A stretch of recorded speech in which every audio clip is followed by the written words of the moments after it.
특별히 다윗이라고 하는 한 인물을 우리가 마지막 세대에 깊이 주목해 볼 필요는, 하나님께서 예전에 열왕의 시대에 많은 왕들이 한 기준으로 저가 다윗의 길로 행하여 여호와 보시기에 정직히 행하였더라. 늘 선하고 하나님 앞에 바르게 선 왕의 기준을 다윗 왕이 잡고 있는데, 마지막 세도 주님께서 어떤 말씀을 하냐면, 내가 마지막 세대, 내가 다윗의 세대를 일으킨다고 예언적인 말씀을 주셨기 때문에, 또 마지막 세대 특별히 하나님께서 왕 같은 제사장을 찾으시는 거룩한 기준 역시 다윗의 영성이 기준이 된다고 하는 것이죠. 우리가 다윗이라고 하는 한 인물을 보면 굉장히 신비롭습니다. 우리가 지난 시간에는 무엇을 봤냐면은 다윗이 이제 하나님의 어떤 연단을 모두 다 거치고 이제는 한 지파의 왕뿐만 아니라 모든 12지파의 왕이 돼가지고 이제 드디어 통일 왕정의 왕으로 등극하는 장면을 우리가 보았습니다. 그런데 우리가 다윗을 볼 때에 왕이 된 이후에 성경이 공식적으로 기록하고 있는 가장 첫 번째 일이 무엇이냐면 예루살렘 성을 쳐들어가는 것이죠.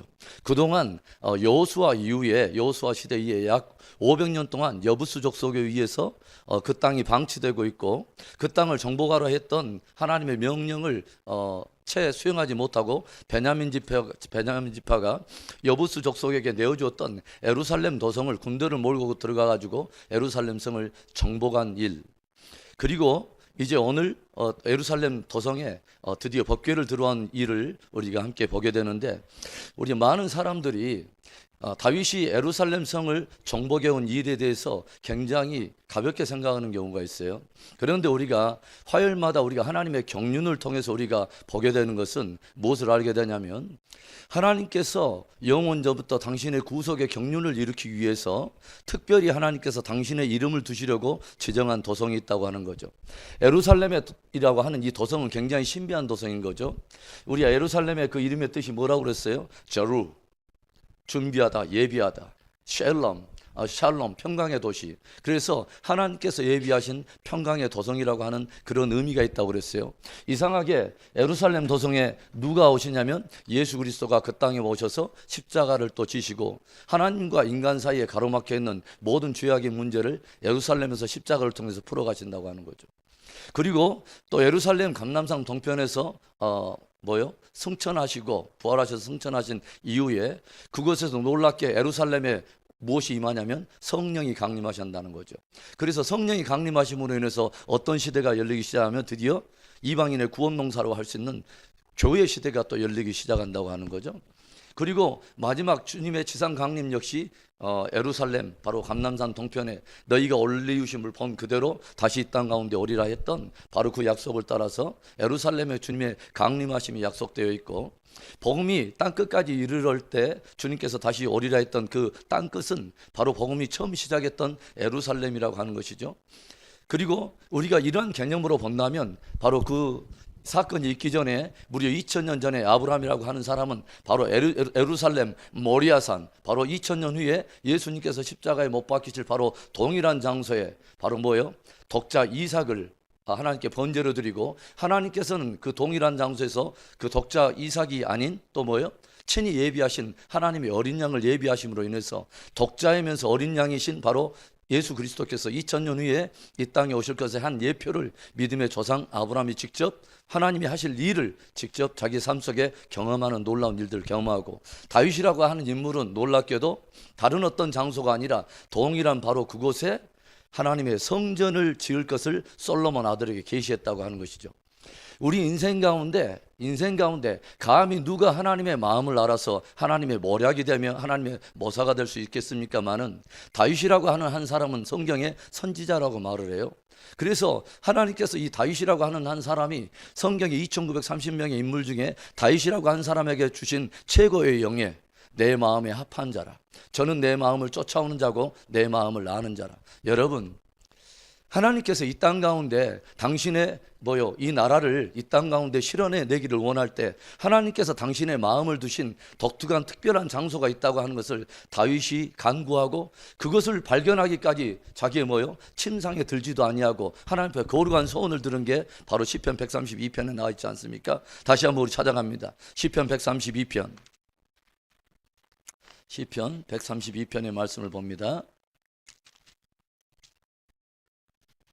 900페이지 132편 1절에 여호와여 다윗을 귀하여 그의 모든 겸손을 기억하소서.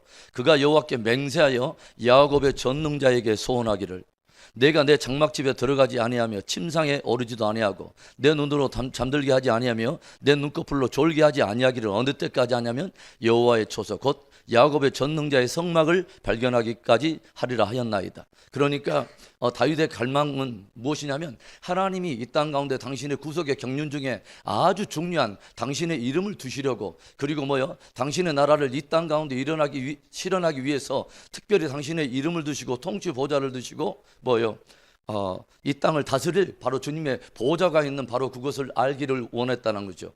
그것을 알기까지는 내가 참 침상에 들지 아니하고 내 스스로의 안락과 내 개인의 안위를 생각하지 아니고 내가 왕이지만 내가 어떤 왕의 어떤 권세를 누리는 것으로 잠시 다 내려놓고 그것을 발견하기까지는 내가 잠들지 않겠습니다 하고 소원을 했다고 하는 거죠.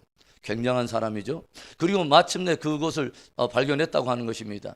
13절에 여호와께서 시온을 택하시고 자기 거처를 삼고자 하여 이르시기를 이는 내가 영원히 쉴 곳이라 내가 여기 거주할 것은 이를 원하였음이로다. 그래서 다윗은 결국 하나님의 어떤 마음을 읽어내고 예루살렘이라고 하는 특별한 곳에 하나님의 이름을 두시려고 그곳을 12지파 가운데 특별히 빼신 성읍을 향한 하나님의 애언적인 하나의 그런 관점을 이해해냈다고 하는 것입니다. 역대하 6장 5절과 6절을 찾아가 볼까요? 역대하 6장 5절과 6절 역대하의 말씀을 보겠습니다. 6장 5절과 6절 661페이지 내가 내 백성을 애굽 땅에서 인도하여 낸 날부터 내 이름을 둘만한 집을 건축하기 위하여 이스라엘 모든 지파 가운데서 아무 성읍도 택하지 아니하였으며 내 백성 이스라엘의 주권자가 될 사람을 아무도 택하지 아니하였더니 6절에 읽습니다. 시작. 예루살렘을 택하여 내 이름을 거기 두고 또 다윗을 택하여 내 백성 이스라엘을 다스리게 하였노라 하신지라. 아멘. 그래서 하나님께서 다른 성읍, 다른 어떤 도성을 정하지 아니하시고 예루살렘을 주님께서 특별히 선택하시고 다른 주권자를 삼지 아니하시고 다윗이라고 한 인물을 이스라엘을 다스릴 내 백성을 맡길 하나의 목자로 지명을 하셨다고 하는 거죠. 그리고 나중에 다윗의 위에서 오게 될 예수 그리스도를 그대로 한 예표로 담고 다윗을 세웠다고 하는 것입니다. 그래서 예수님께서는 이 땅 가운데 오셨을 때 사람들에게 산상수훈 중에 어떤 말씀을 하냐면 예루살렘으로도 맹세하지 말라. 이는 큰 임금의 성인지라. 이는 큰 왕의 도성이니라 라는 그런 말씀을 하지 않습니까? 특별히 예수님께서 이 땅 가운데 다시 오실 때는 예루살렘을 수도로 삼으시고 천년 왕국을 다스릴 것을 성경이 끊임없이 우리에게 보여주고 있는 두 구절만 찾겠습니다. 에레미야 우리 3장 17절입니다. 에레미야 3장 17절을 보겠습니다. 1054페이지 보겠습니다. 1054페이지 에레미야 3장 17절의 말씀 찾으셨으면 한 목소리 읽을까요? 시작. 그때 예루살렘이 그들에게 여호와의 보좌라 일컬음이 되며 모든 백성이 그리로 모이리니 곧 여호와의 이름으로 말미암아 예루살렘에 모이고 다시는 그들의 악한 마음에 완악한 대로 그들이 행하지 아니할 것이며. 아멘. 그래서 그때는 예루살렘이 그들에게 여호와의 보좌라 일컬음이 될 것이다. 여러분이 나중에 선지서를 쭉 읽어보면서 예루살렘 중심으로 읽어보십시오. 예루살렘에 나중에 특별한 이름들이 회복되는데 놀라운 이름들이 있어요. 헵시바라, 뷸라라 하리. 다시는 너희를 버리지 않는 성읍이라 여호와의 기뻐하는 성읍이라 해서 헵시바라 하며 뷸라라 하리라. 내가 너희에게 장가들리라 하면서 주님께서 예루살렘에 큰 영광을 주시는 것을 우리가 보게 돼요. 나중에 예루살렘은 의의 성읍이라 진리의 성읍이라 하리라. 그날에 감난산 동편에 여호와께서 서실 것이요 성읍에 들어갈 때에 에스겔서 48장 35절에 그날에는 그 성읍의 이름이 The Lord is there 여호와 쌈마라 하리라. 그러니까 예루살렘이라고 하는 이 도성 안에 들어있는 하나님의 그 갈망, 그리고서 이사야서 62장에 어떤 말씀이 있어요? 예루살렘이 온 천하에서 찬송을 받게 하기까지 너희들은 나 여호와로 쉬지 못하게 하라. 그러니까 하나님의 갈망이 어떤 한 도성에 꼽혀 있다고 하는 것이요. 우리 말로 하면 삘이 꽂혀 있는, 하나님의 삘이 꽂혀 있는 특별한 도성을 다윗은 읽어냈다고 하는 거죠. 그래서 왕이 되자마자 다른 할 일도 많을 텐데 군대를 모아가지고 어디를 먼저 쳐들어가 버리냐면 예루살렘을 들어가가지고 예루살렘을 견고하게 하는 일부터 했다고 하는 것이죠. 우리에게 굉장히 좋은 인사이트를 주고 있는 말씀입니다. 단순한 사건이 아니라는 거죠. 이제 오늘 다윗은 그 예루살렘 도성에 이제는 두 번째 일로 무엇을 하냐면 법궤를 가져오는 일을 합니다. 굉장히 중요한 일입니다. 자, 패러그래프를 제가 한번 천천히 읽습니다. 법궤는 늘 이스라엘 백성들의 삶의 중심에 있었습니다. 광야에서 그들이 행할 때는 법궤를 맨 제사장이 가장 먼저 행하였고, 그들이 유숙할 때에 그들은 성막을 중심으로 지파별로 진을 치고 머물렀는데, 성막의 한 중심에는 항상 하나님의 임재의 상징이라 할 수 있는 법궤가 있었습니다.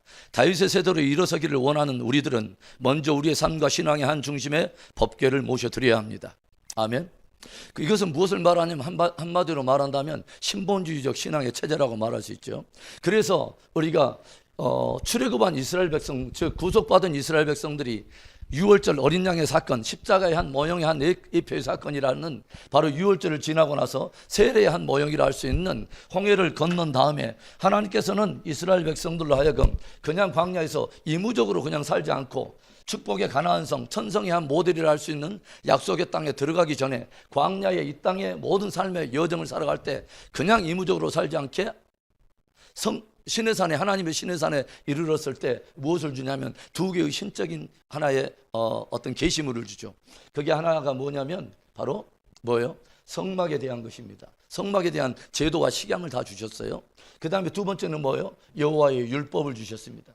하나님의 진리를 따라 광야에서 행하며, 또 뭐요? 성막의 핵심은 뭡니까? 예배 말입니다. 예배. 그래서 뭐냐면 하나님께 예배하며 하나님의 진리대로 살아가는 삶, 우리의 삶과 신앙, 예배와 어떤 우리의 삶의 총체적인 것들을 대표적으로 할 수 있는 성막과 뭐요? 율법, 하나님의 말씀을 주셨다고 하는 것이죠. 그런데 이것을 광야 가운데 주셔서 이 성막을 딱 제도의 식양들을 다 주시고 나서 무엇을 하냐면 모든 이스라엘 백성들이 진을 칠 때나 그 다음에 행진할 때 항상 무엇을 중심으로 딱 움직이게 하냐면 성막을 중심으로 움직이게 만들죠. 그래서 성막이 가운데 있으면 성막의 가장 핵심은 뭡니까? 바로 지성소입니다. 그렇죠? 지성소의 가장 핵심은 뭡니까? 법궤. 법궤 위에 양쪽 스랍의 어떤 형상 가운데 하나님의 영광이 임재하고 있는 바로 그곳. 성막대는 가장 필수적인 요건은 이 거룩한 집이 될 수 있는 요건은 이것이 모든 것이 금으로 되어 있다서 성막이 아닌 것이죠. 하나님이 계시야 성막인 거죠. 할렐루야. 그래서 주님께서 우리에게는 나중에 이 개념이 다 바뀌어버려요. 뭐냐면 성막이 바로 우리의 심령 성전이 되고 예루살렘 성전이 곧 우리의 심령 성전과 다 맞물려 있는 영육간의 성전의 개념을 주님께서 우리에게 가르쳐 주셔요. 주님이 오시고 나서는 우리 주님께서 사도 바울을 통해서 뭐라 하면 너희가 하나님의 성전인 것과 하나님의 성령이 너희 안에 거하시는 것을 알지 못하느냐. 할렐루야. 우리 스스로가 하나님의 성전이 되어버렸다고 하는 거죠. 그래서 성막이 있을 때 무엇입니까? 이스라엘 백성들이 진을 칠 때도 이쪽에 동쪽에 세 지파 루벤, 그 다음에 유다 지파, 그 다음에 이사갈 스불론 지파, 그 다음에 남쪽에는 루벤, 시몬, 그 다음에 갓 지파, 북쪽에는 단 지파, 아셀, 납달리 지파, 서쪽에는 에브라임, 므낫세, 그 다음에 베냐민 지파, 이렇게 12지파가 성막을 중심으로 항상 생활을 하도록 했다고 하는 거죠. 아주 중요한 것이죠. 그리스도의 몸된 교회는 항상 그 중심에 예수가 계셔야 됩니다. 할렐루야. 그것이 주의 몸인 것입니다. 진짜 교회라고 하는 개념의 아주 핵심적인 뭐냐면 사람들의 모임이라고 하는 그 자체에서 펠로십의 어떤 그런 개념만, 인간의 모임만 되면 그건 교회가 아닌 것입니다. 제가 말씀드렸지만 에클레시아라고 하는 교회라고 하는 단어의 핵심적인 것은 세상으로부터 부름받은 사람들의 모임이라고 하는 어떤 부름의 출처도 굉장히 중요하지만 그것보다 훨씬 교회가 교회되기 위한 어떤 본질적인 개념은 부르심의 방향인 것입니다. 세상으로부터 누구에게 부름을 받았는가? 바로 예수에게로 부름을 받았다는 것입니다. 할렐루야. 그것이 바로 교회의 핵심적인 이미지인 거죠. 그래서 늘 이스라엘 백성들은 유숙할 때나 진을 행할 때나 항상 법궤를 중심으로 항상 움직였어요. 그리고 광야에서 다 끝나고 나서도 뭡니까? 요단을 건널 때도 이스라엘 백성들의 맨 앞장서서 있는 것은 제사장들이 맨 법궤. 그래서 백성들은 뭐예요? 약 800규빗, 1000규빗 정도의 어떤 거리를 두고 늘 법궤 중심으로 항상 법궤를 중심으로 항상 움직였다고 하는 것이죠. 그래서 요단을 건너갈 때도 법궤를 맨 제사장들이 요단 한 번에 첫 발을 대지자마자 요단이 갈라집니다. 그리고 제사장들이 그 법궤를 메고 그 갈라진 그 요단 한복판에서 모든 백성이 지나갈 때까지 그곳에 서고 나중에 제사장들이 마지막 한 발을 딱 뜯을 때 모든 또 요단의 물들이 다시 함몰하는 그런 역사들. 그리고 첫 성 여리고 난공불락의 성처럼 보였던 바로 그것을 주님께서 주신 전략 뭐예요?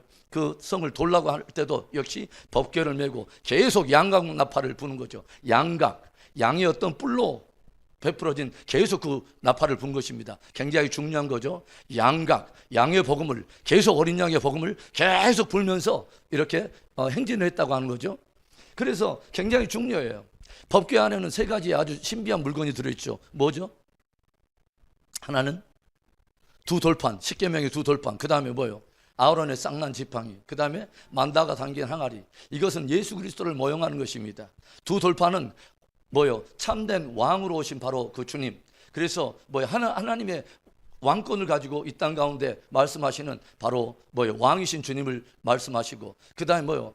아론의 쌍난 지팡이는 대제사장 아론에게서 쌍난 지팡이는 뭐요? 대제사장 제사장으로 오신 주님. 그 다음에 뭐요? 항아리에 담긴 그 뭐요? 만나라고 하는 것은 하나님의 말씀, 진리를 우리에게 선포하는 선지자적 그 예수 그리스도의 모형을 말하는 거죠. 예수 그리스도를 그대로 보여주고 있는 것이 법궤라고 하는 것이죠. 그래서 이스라엘 백성들 가운데 이제 뭐요? 계속 이 법궤를 중심으로 이동하던 이스라엘 백성들이 이제는 가나안 땅에 들어가 가지고 사사 시대라고 하는 격변기를 거치게 돼요. 계속 사사기라고 하는 그 격변기를 거치면서 나중에는 어떤 이제 일들이 일어나냐면 계속 하나님을 배도하고 배반하면서 막 이런 일들이 일어나면서 정작 약속의 땅에 들어가 가지고는 오히려 하나님이 주신 참된 진리의 자유함을 누리지 못하고 오히려 그곳에서 우상숭배에 빠져버리고 오히려 수치스러운 역사를 경험하게 되고 오히려 약속의 땅 안에서 오히려 주변 족속에게 종노릇하는, 그래서 하나님의 어떤 백성다운 어떤 삶을 누리도록 우리에게 주셨건만 오히려 뭐예요? 그것을 충분히 누리지 못하고 있는 이스라엘 백성들의 비천한 모습을 우리에게 보여준다고 하는 거죠. 그래서 이제는 사무엘상에 딱 접어들면서 어떤 일이 벌어졌어요?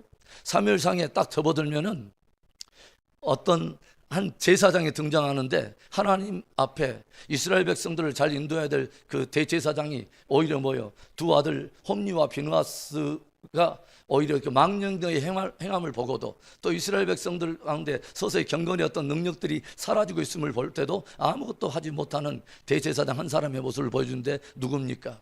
엘리라고 하는 대제사장의 이야기가 등장하죠. 그런데 어떤 일이 벌어지죠? 계속 법궤를 가지고 있었는데 블레셋과의 계속 전투를 하는데 이스라엘 백성들이 수세에 밀리니까 드디어 뭐예요? 나갔던 그 이스라엘 백성들이 무엇을 가져오라는 거죠? 법궤를 가져오자는 거죠. 그래서 법궤 예전에 우리에게 함께 늘 하면서 어떤 하나님의 임재의 상징이었고 우리에게 늘 능력을 보여줬던 법궤를 가져오라. 그러니까 법궤를 가져오니까 블레셋 사람들도 법궤에 대한 소문을 들었는지라 뭐요? 여호와의 궤가 지금 오고 있다. 그래서 다들 두려워하고 있는데 이 전쟁의 결과는 놀랍게도 이스라엘 백성들의 전패로 드러나 버리고 무엇까지 뺏겨버리냐면 법궤까지 뺏겨버렸어요. 우리에게 굉장히 중요한 것을 보여주는 거죠.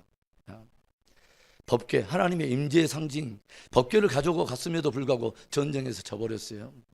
경건의 능력, 하나님을 경외하는 신실한 믿음이 없는 경건의 껍데기를 가지고 뭐요? 법궤만 가지고 간다면 그때 당시에는 그것은 이미 법궤 자체가 우상이었다는 거죠. 하나님과의 생명의 교제와 하나님과의 진실한 이런 어떤 관계가 없이 뭐요? 껍데기를 가지고 법궤가 무엇인가를 해줄 수 있는 줄 알고 가지고 왔던 이스라엘 백성들은 대단히 착각 속에 아주 조직의 쓴맛을 본 거예요. 법궤를 다 뺏겨버렸습니다. 그리고 이 일로 인해서 뭐예요? 엘리 제사장이 목이 부러져 죽고 홈리와 비느하스가 한 전쟁터에서 두 아들을 잃게 되고 이때 둘째 아들 비느하스의 며느리가 난상 끝에 아들을 낳습니다. 그리고 이 아들을 낳을 때 죽어가면서 이 며느리가 그 아이의 이름을 뭐라고 그럽니까? 성경에 아주 비참한 이름 하나가 등장하죠. 이가봇이라고 하는 이름입니다. 여호와의 영광이 우리에게서 떠났다. 라는 말입니다. 얼마나 비천한 이스라엘의 그 어두운 그런 것을 우리에게 보여줍니까? 그래서 법궤를 뺏겨버렸어요. 법궤를 다 뺏겨버리고 나서 무려 70년 시간들이 이렇게 흘러가고 있는데 법궤를 이제 뺏기는데 바로 그 법궤가 블레셋 땅으로 들어가자마자 어떤 일이 벌어집니까? 하나님께서 이스라엘 백성들과 늘 함께 능력으로 역사하셨던 그 하나님의 능력이 짧아졌을까요? 여호와의 팔이 짧아진 것입니까?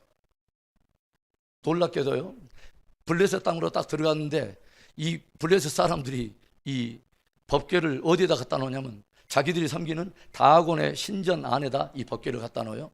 그런데 다음날 신비한 일들이 벌어집니다. 어떤 일이 벌어지냐면 자기들이 섬기는 다곤의 신상이 여호와의 법궤 앞에 엎어져 있는 거예요. 그러니까 이상하다 해가지고 또 다시 세워놔요. 세워놨는데 그 다음날 아침에 가보니까 이쯤에는 목하고 양쪽 양다리가 다 부러져가지고 하나님의 법궤 난장판으로 다 깨져버려 있는 거죠. 그리고 이제 이런 일들이 일어나면서 어떤 일들이 벌어지죠?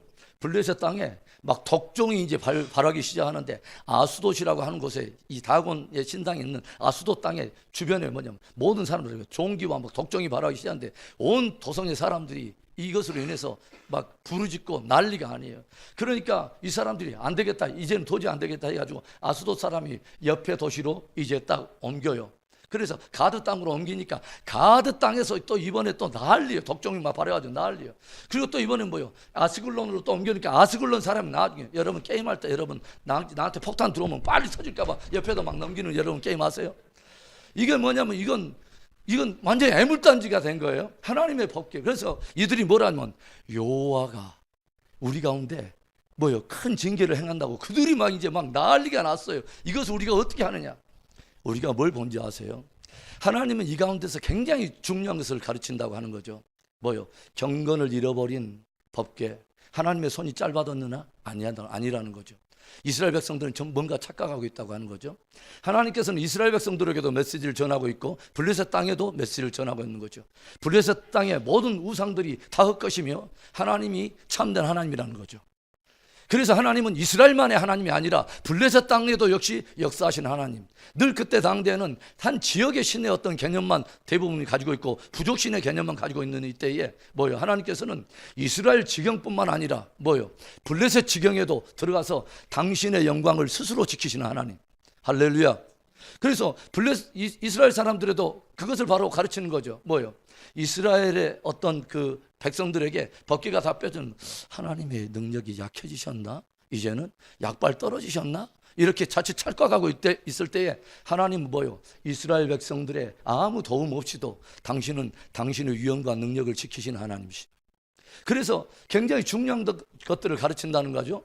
그리고 나중에 이것으로 인해서 이제 난리가 나니까 블레셋 사람들이 어떻게 해요? 이제는 이 하나님의 법궤를 도저히 감당이 안 되니까 수레에다 새 수레를 준비해 놓고 전내는 그 암소 2마리를 잡아다가 한 번도 수레 끌어보지 않는 이 암소를 끌어다가 그 위에다 법궤를 내고 금독종의 쥐 형상 이 5개를 딱 해가지고 보내잖아요. 이때 이들이 테스트하지 않습니까? 어떻게 테스트해요? 이 암소들이 한 번도 이스라엘 지경을 건너가 본 적이 없는데, 그리고 뒤에는 막 전내나는 암소라 송아지를 강제적으로 띄워놨는데, 그럼에도 불구하고 이 동물이지만 동물도 어미에 대한 어미의 그 본성은 강한 거죠. 그래서 이 송아지가 과연 뒤에 송아지의 울음이 들리고 또 앞에는 한 번도 가보지 않은, 더군다나 비탈길로 지금 위에 이스라엘 국경까지 가야 되는데 한 번도 가보지 않은 그 길을 만약에 뒤돌아보지 않고 쭉 가버린다면 이것은 하나님께서 우리에게 독종을 내리신 것이요, 그리고 조금이라도 흩어져가고 다시 돌아온다, 그렇다면 이것은 우연이다. 그러니까 이스라엘 그 블레셋 사람들은 우연이라고 하는 결론을 낼 수 있는 모든 조건을 다 준비해 놓고 이제는 바라보고 있는 거죠. 그런데 이 베스메스로 가는 이 2마리 암소가 놀라운 장면을 보이죠. 뒤도 돌아보지 않고 곧장 올라가 가지고 베스메스 국경으로 넘어갑니다. 굉장한 메시지를 주는 거죠. 이 온 세상의 역사는 하나님께서 한치의 흔들림 없이 당신의 구속사를 이루어 가시는, 주님은 살아계신 하나님이세요. 역사의 경륜을 이끌어 가신 하나님. 할렐루야. 그래서 올라갔어요. 그리고 나서 어떤 일이 벌어지죠? 딱 올라가서 있으니까 베스메스 사람들이 좋아가지고 그 법궤를 맞이하고 암소는 어떻게 합니까? 암소를 이 가져온 모든 수레는 패가지고 장작을 쌓고 그 위에 이 암소들을 쳐 죽여가지고 하나님께 번제로 드리잖아요. 그리고 나서 거기에서 어떤 일이 있냐면은 이 모든 사람들이, 벳세메스 사람들이 법궤가 신기하니까 법궤를 안을 들여보다가요, 몇 명이 죽냐면 5만 70명이 죽습니다. 법궤를 보다가. 그래가지고 사람들이 너무너무 두려워가지고 이 법궤를 어디에다 갖다 놓냐면 기럇 여아림에 사는 아비나답이라고 하는 사람이 집에다 모셔놔요. 그리고 나서 시간이 얼마나 흘렀냐면 약 70년가량이 흘른 것입니다. 그러니까 하나님의 법궤가 블레셋으로 빼앗겼다가 다시 찾아오고 변방에 지금 있는 지가 벌써 한 70년이 지났어요. 그런데 70년이 지난 이때에 그동안에 사울이라고 하는 사람이 왕이었을 때는 법궤를 찾지도 않아요. 그런데 다윗이 자기가 왕이 되자마자 예루살렘을 침공하고 예루살렘을 확보한 다음에 바로 첫 번째 한 일이 뭐냐면 외곽에 있던 법궤를 메고 오는 것입니다. 하나님께서 이 땅 가운데 당신의 나라를 세우기를 원하셔서 끊임없이 이들에게 하나의 리허설처럼 신본주의적인 국가의 한 모델인 늘 하나님이 중심이고 여호와의 말씀이 진짜 그 땅을 지배하고 저들의 모든 12지파의 모든 한 사람 한 사람의 삶 속에 하나님의 진리가 결론이 되는 진짜 하나님의 백성, 겉으로만 하나의 그냥 경건의 껍데기의 종교가 아니라 진짜 하나님과 나와의 생명의 관계, 그분의 진리가 나를 마지막 움직이는 내 모든 총체적인 결론이 되는 진짜 하나님의 나라를 세우기 위해서 끊임없이 저들에게 리허설로 해가지고 이걸 모형으로 해갖고 오셨는데 저들은 이제는 법궤까지 다 뺏겨버리고 이제는 하나님의 법궤가 뺏긴지 방치된지 이제는 그것에 관심도 없이 그렇게 살았던 70년이라고 한 기나긴 기간이 지나갔습니다. 그리고 다윗이라고 하는 한 사람이, 하나님의 갈망을 익은 다윗이라고 하는 사람이 예루살렘을 차지하자마자 했던 것이 뭐냐면 여호와의 법궤를 다시 가져온 것입니다.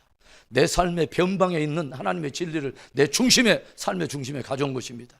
진짜 나의 삶이 하나님의 나라가 되기를 원해서, 진짜 하나님이 내 삶의 주인이 되기를 원해서 사울 왕은 자기가 끊임없이 왕이 되려고 몸부림치고 하나님의 법궤는 아무런 관심도 두지 않았지만 다윗이라고 하는 한 사람, 하나님의 나라를 진짜 갈망했던 진실한 예배자, 왕 같은 제사장이 나타나서 예루살렘을 확보하고 하나님의 갈망을 잊고 그 가운데 하나님이 왕이 되시는 것의 한 상징이라고 할 수 있는, 예수 그리스도의 상징이라고 할 수 있는, 장차 그가 예루살렘 가운데 이 땅 가운데 와서 당신의 나라를 세울 그것을 예언적으로 보여주는 바로 상징적인 일로 법궤를 제일 먼저 가져왔다고 하는 것입니다.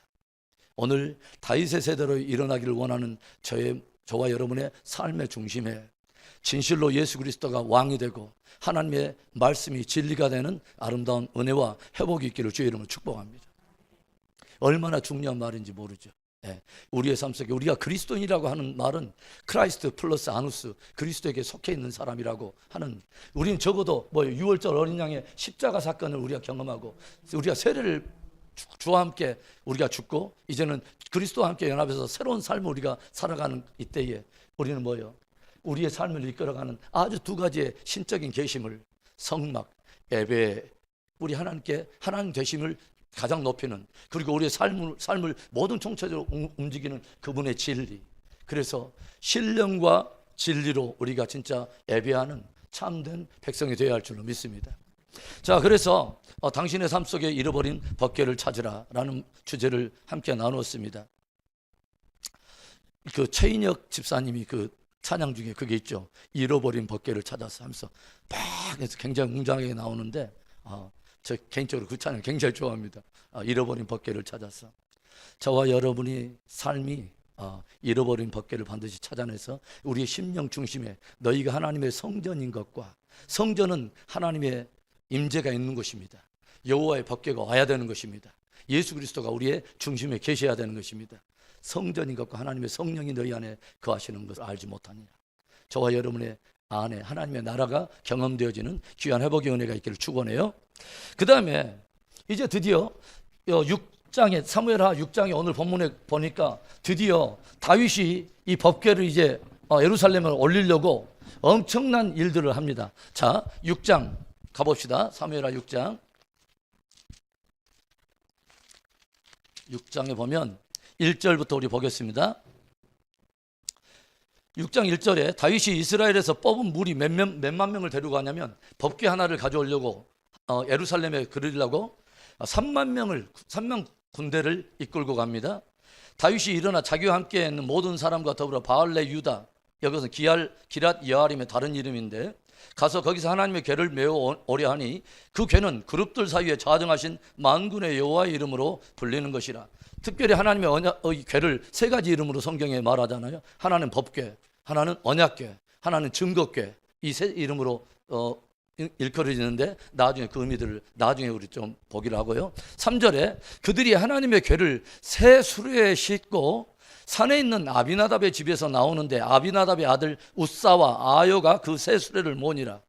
그들이 산에 있는 아비나답의 집에서 하나님의 궤를 싣고 나올 때 아요는 궤 앞에서 가고, 그 다음에 다윗과 이스라엘 온 족속은 잣나무로 만든 여러 가지 악기와 수금과 비파와 소고와 양금과 제금으로 여호와 앞에서 연주하더라.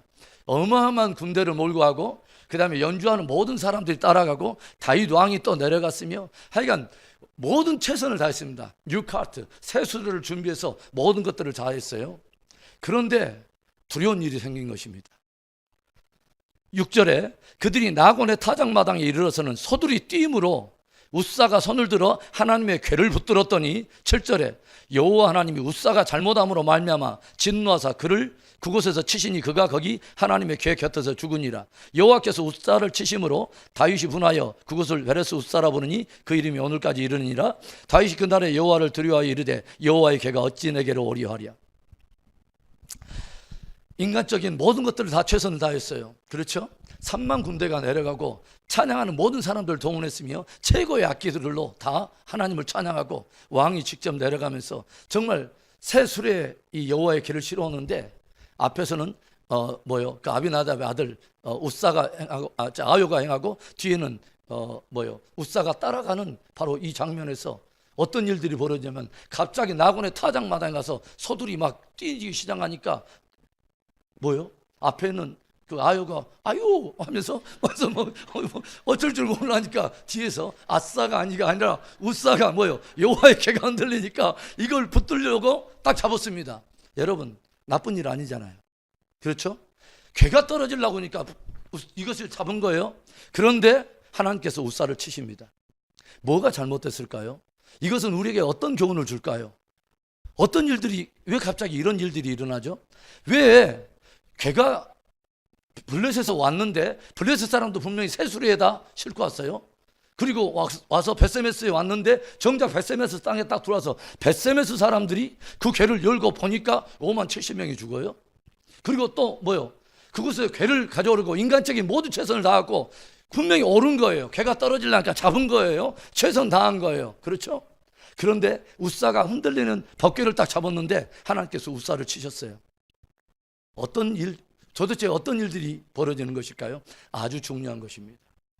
다윗은 지금 다윗의 어떤 의도도 굉장히 좋았잖아요. 그렇죠? 자기의 어떤 그 예루살렘 도성에 하나님의 궤를 들여온다고 하는 것은 애언적으로 굉장히 중요한 것이죠. 그런데요, 우리에게 던져주는 아주 중요한 교훈이 있어요. 뭐냐면, 하나님의 일을 하고자 하는 사람은 가장 먼저 하나님의 방법으로 일하는 것을 배워야 된다는 거죠. 선한 거 있습니다. 좋은 의도였습니다. 분명히 인간적인 최선 다한 거예요. 그렇죠? 그런데도 하나님께서는 우사를 치셨어요. 베세메스 사람들을 치십니다. 왜 그럴까요? 하나님은 아주 중요한 기초를 말씀하시는 것입니다. 하나님의 나라는 이 앞전에 엘리 제사장 때에 법궤를 가져가지고 가면은 이길 줄 알았어요. 다 경건의 어떤 실제적인 어떤 하나님과의 생명의 교제는 하나도 없이 다만 껍데기만 남은 종교의식을 가지고 뭔가 능력이 나타날 줄 알았어요. 아주 중요한 거예요. 법궤를 가져가는 것보다 훨씬 더 중요한 것은 법궤를 대하는 저들의 마음의 중심이라는 거죠. 우리가 하나님의 이름을 부르는 것보다 훨씬 더 중요한 것은 그분을 향한 우리의 진실한 예배, 우리의 마음이라고 하는 것이죠. 그러니까 우리가 분명히 법궤를 가져오는 거 분명히 좋은 것입니다. 그렇죠? 그러나 그것보다는 훨씬 더 중요한 것은 뭐냐면 하나님의 방법으로, 하나님을 경외함으로, 하나님이 말씀하는 진리를 따라 그분을 섬기는 것이 훨씬 중요한 일이라는 거죠. 할렐루야.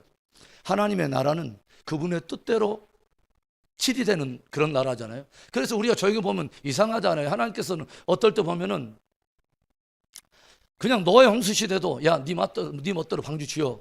그래서 잘 하여간 깔아앉지 않을 정도로 잘 하여간 돛도 세우고 하여간 이렇게 그러지 않았습니다. 하나님은 분명히 말씀하셨어요. 잣나무로. 그리고 광은 얼마, 고는 얼마, 어떤 장은 얼마. 그리고 역청을 바르고 이렇게 한 규빗에 위에서 창을 내고 상중하 3층으로 할지니라. 이런 말씀을 제도와 식양을 주는데 정확히 모든 중간에 풍파와 모든 환란과 홍수를 다 견디고 나서 이 편 저편에 있는 저쪽 편에 있는 아라랏산에 희망의 아라랏산 새하늘과 새 땅에 도착한 방주는 그때 당시에 어마어마한 배들이 많았을지라도 딱 한 척밖에 없었어요. 하나님의 제도와 식양을 따라 지은 바로 그 방주. 할렐루야. 우리들이 신앙생활하는 것은 저와 여러분이 기준을 잡는 게 아니에요. 하나님의 말씀을 따라 그 위에 집을 짓는 것이 중요한 것입니다. 그래서 모래 위에 집을 세우느냐 반석 위에 집을 세우느냐의 두 가지 개요는 하나님의 말씀을 듣고 다 똑같았어요. 들었어요. 그러나 듣고 한 사람은 행하지 않았습니다. 그런데 한 사람은 그대로 행했습니다. 그리고 나서 주님이 말씀하세요. 홍수가 나고 바람이 나고 창수가 날 때 이 두 집들이 갈라난대요. 평상시에는 아무 이상 없어요. 여상하게 그냥 똑같은 것 같아요. 여상하게 다 똑같은 것 같아요. 그러나 그 날이 갈른다는 것입니다. 우리가 어떠한 기초 위에서 우리의 믿음을 집을 세웠는가를 그날이 갈라낸다는 것입니다. 하나님의 말씀을 받을 때 그 진리가 우리에게 삶을 움직이는 마지막 결론과 같은 생명과 같은 진리가 될 수 있기를 축복합니다. 바로 그거예요. 성막을 지을 때도 네 마음대로 지어라. 그냥 적절하게 내가 그냥 머물고 있을 때 자, 한 38평 규모로 해가지고 네가 알아서 지어라 이렇게 말하지 않았어요. 주님이 제도와 식양을 따라서 법궤는 어떻게 하고 무엇은 어떻게 하고 휘장은 무엇을 하고 다 제도와 식양을 만들었어요. 법궤를 딱 만들었는데 이 법궤에 대한 이동할 때도 그 규례를 주셨어요. 네 멋대로 새수리에다 네 인간적인 노력으로 네 생각으로 톡박으로 이렇게 하면 하나님이 받으실 거야 라고 생각하지 말고 하나님이 말씀하신 제도와 식양을 따라서 이 법궤를 다루라는 거죠. 중요한 거죠. 그러면 어떻게 이 법궤를 다루라고 말하냐면 민수기 4장으로 넘어가 봅시다. 민수기 4장 15절. 민수기 4장 15절의 말씀을 봅시다. 200페이지 민수기 4장 15절에 15절 보겠습니다. 진정을 떠날 때에 아론과 그의 아들들이 성소와 성소의 모든 기구 덮는 일을 마치거든 고앗 자손들이 와서 맬 것이니라. 그러나 성물은 만지지 말라. 그들이 죽으리라.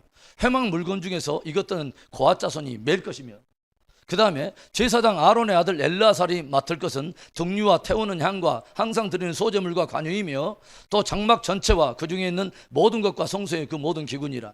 여호와께서 또 모세와 아론에게 말씀하여 이르시되 너희는 고앗 족속의 지파를 레위인 중에서 끊어지게 하지 말지니 그들이 지성물에 접근할 때 그들의 생명을 보존하고 죽지 않게 하기 위하여 이같이 하라. 아론과 그의 아들들이 들어가서 각 사람에게 그가 할 일과 그가 맬 것을 지휘하게 할지니라. 그들은 잠시라도 들어가서 성소를 보지 말라. 그들이 죽으리라.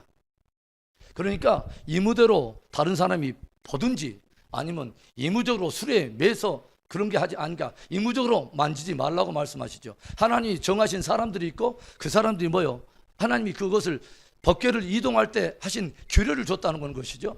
그런데 저들이 이무적으로 그것을 보다가 죽고 만지다가 죽었다는 것입니다. 무엇을 말하는 것입니까? 굉장히 좋은 의도였어요. 굉장히 최선을 다한 것이었습니다.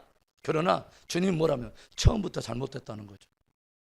수레에다 메고 오는 것이 아니라는 거죠.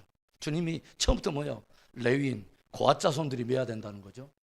주님께서는 무엇을 짚는 거냐면 하나님의 백성들이 주를 섬길 때에 주의 뜻대로 섬기는 것을 가르치려고 하는 것입니다. 할렐루야. 그래서 중요한 것은 인본주의적 나의 신앙이 중요한 것이 아니라 주님이 말씀하시는 신본주의적 신앙이 굉장히 중요한 것입니다. 그래서 우리가 하나님의 말씀을 깊이 우리가 묵상하고 주의 뜻대로 우리가 반응을 하는 것이 굉장히 중요한 것입니다. 할렐루야. 그래서 주님께서 말하잖아요. 광야에서 이스라엘 백성들이 1세대들이 막 하나님을 무상숭배하고 하다가 그러니까 주님께서 나중에 사도 바울을 통해서 너희가 광야 40년 동안 나에게 예배한 적이 있느냐?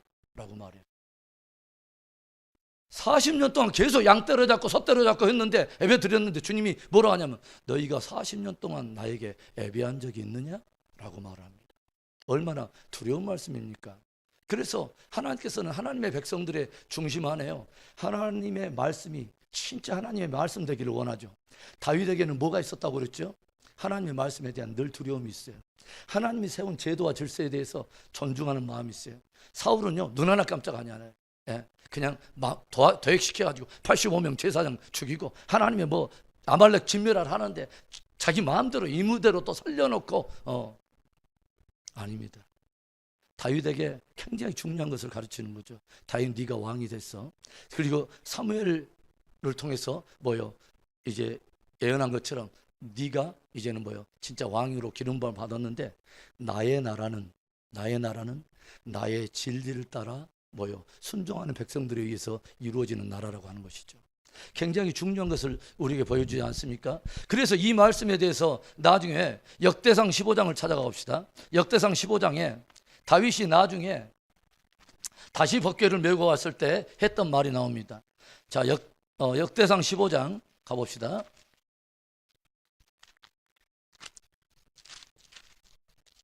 역대상 15장 12절부터 보겠습니다.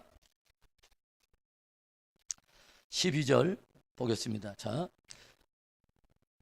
15절에 15장 12절부터 볼까요? 12절. 그들에게 이르되 너희는 레위 사람의 지도자이니 너희와 너희 형제는 몸을 성결하게 하고 내가 마련한 곳으로 이스라엘의 하나님 여호와의 궤를 메어 올리라.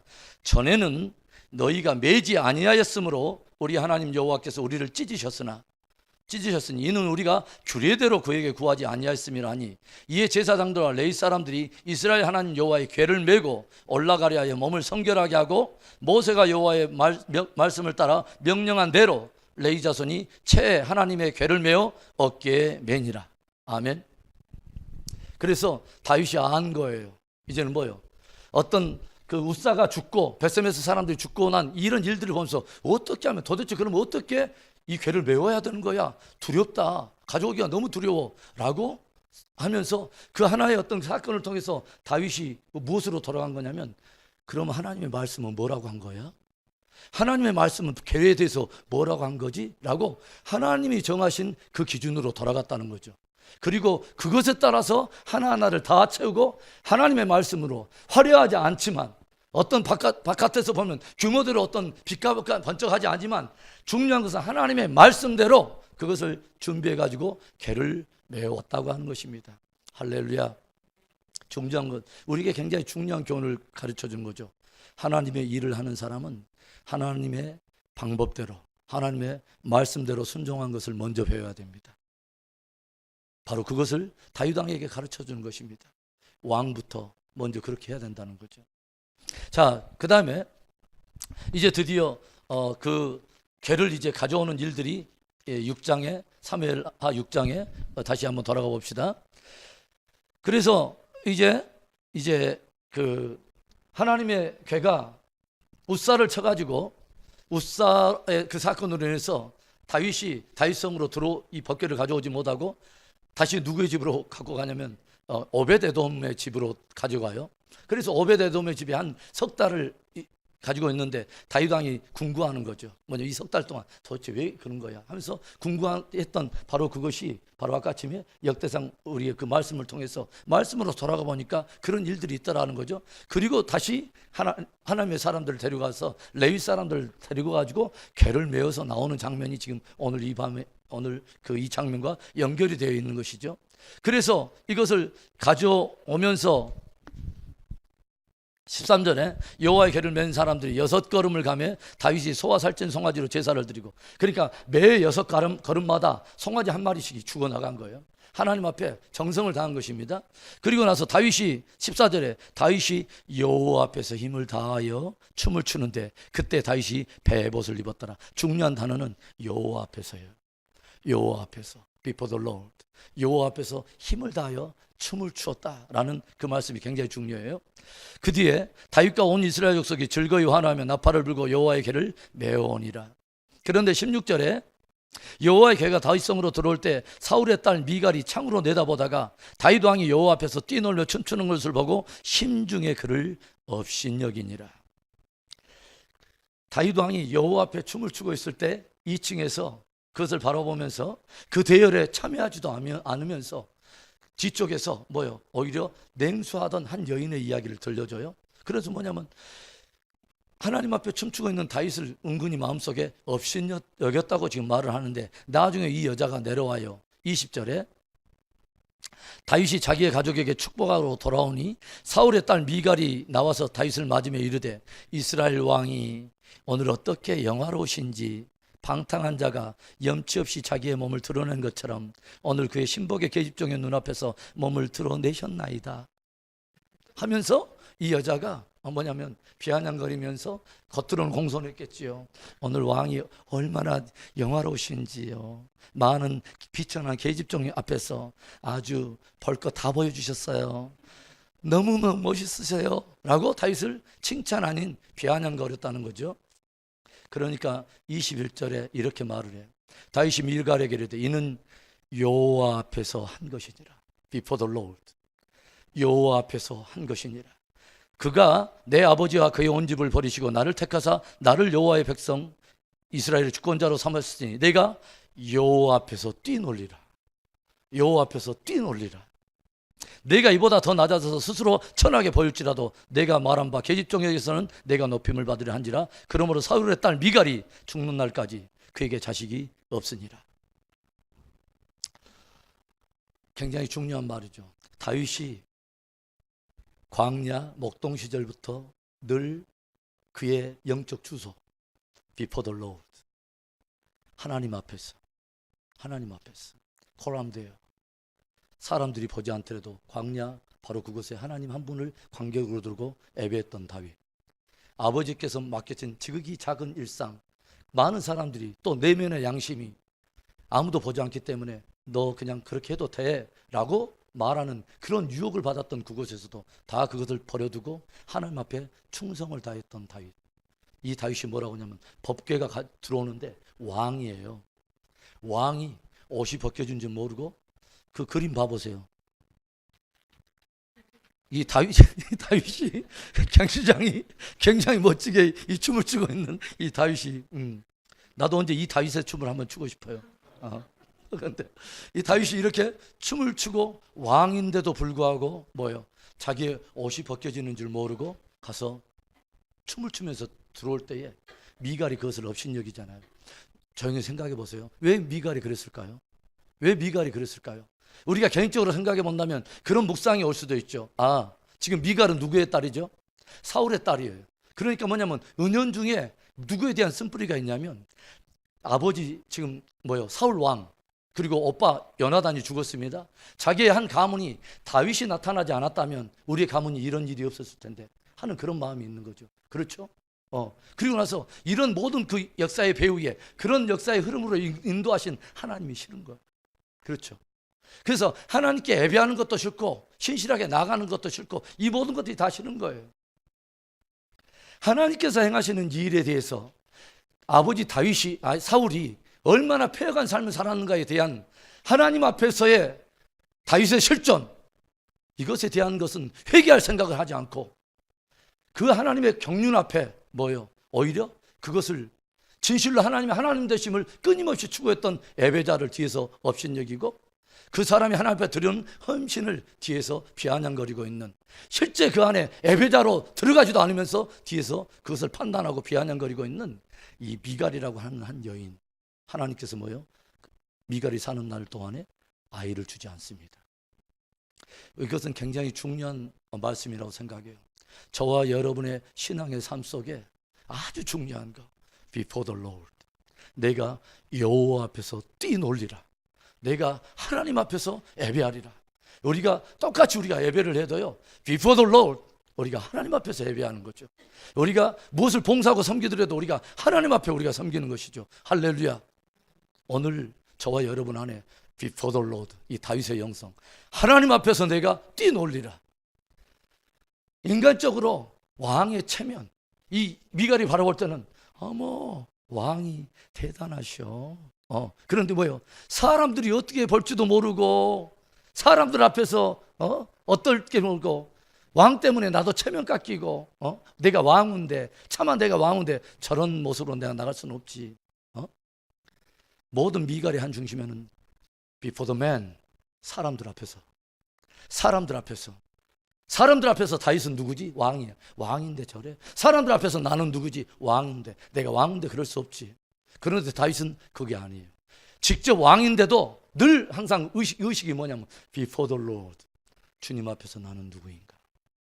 누가 나를 왕 삼으셨는가? 무엇하러 왕 삼으셨는가? 내 안에 Before the Lord. 왕을 향한 예배가 아니라면 그것은 진정한 예배가 아닌 것입니다. Before the Lord. 우리가 왕 앞에서 뛰어놀지 못한다면, 왕 앞에서 우리가 뛰어놀지 못한다면 우리의 예배는 정말 아무것도 아닌 것이죠. 저와 여러분 안에 이 다윗의 영성, 주께서 찾으시는 이 다윗의 영성이 오늘 이 밤에 성령으로 기름 부어지는 은혜가 있기를 바랍니다. 잃어버린 법궤를 찾아서 이제는 뭐요? 변방에 두고 있는 하나님의 말씀을 우리의 삶의 중심에 받고 진짜 그 하나님을 나의 왕, 나의 주인으로 삼고, 그리고 하나님의 일을 하려고 할 때 우리가 하나님의 진리를 따라서 우리가 하나님의 법대로 하는 것들을 우리가 배우고, 안 할 바에야 그게 안 할 거지만 귀양할 것이고, 정말 우리가 하나님의 진리를 진짜 예수 복음을 내 생명으로 진리로 받을 때 우리가 야무지게 훈련받을 때는 하나님의 말씀이 정말 이웃집 아저씨의 말씀 정도가 아니라 한마디 들을 때마다 다윗이 살을 떨리면서 온 삶을 진동하면서 두려워했던 하나님의 말씀 한마디가 그냥 불방망이처럼 우리의 영혼을 흔들어 놓고 거룩한 진동으로 우리의 마지막 삶의 결론이 되어버리는 그런 말씀. 그리고 그 하나님 앞에 Before the Lord, 하나님 앞에 뛰노는 저와 여러분의 삶과 예배가 되기를 주의 이름으로 축원합니다.